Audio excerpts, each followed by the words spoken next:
سلام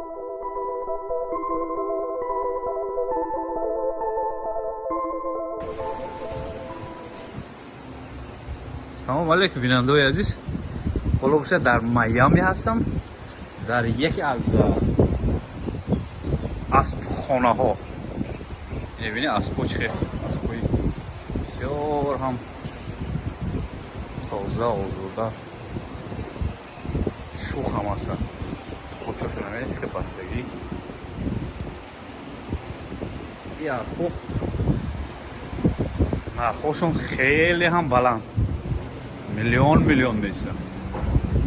یا مخصوص برای علف‌ها ببینید، علف‌های چه خیلی مونده هستن.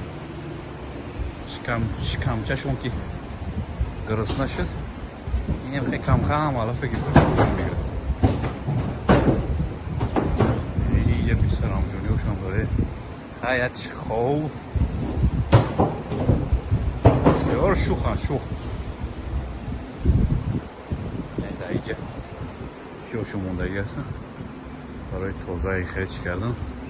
این اون میدان چی هست؟ اسب دوانی است.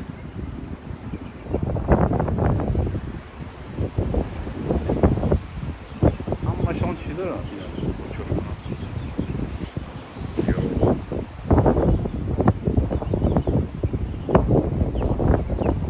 این نمیخه کلون میدان طرف خونه ها فضای بسیار هم برای اسب دوانی موافق. این نمیخه زیادش دراز شده،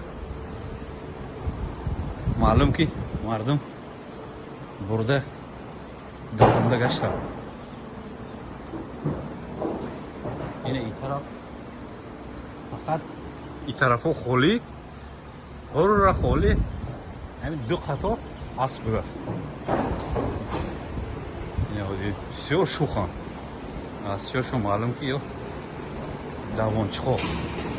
این بسیار هم جون بیا میگو بیا اوه ایناش آرام باش یواش. این بسیار شوخ است.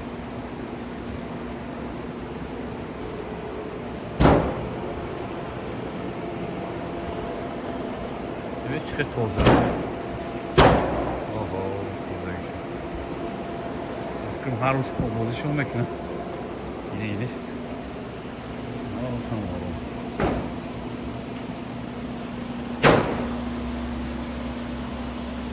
شمولکای موندگی. اینه ونتیلاتور بالا اسب‌ها تو چی نشون فکرم لغت نشون چی یا چی شاید درون بینه.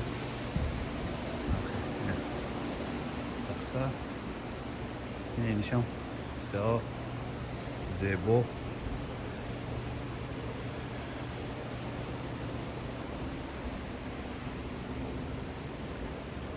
خلاصه یه لاندری نفرایی که بار میکنم میشویم کیاشونه بچه چون اینجا تر شد خیلی باید نگیرسه.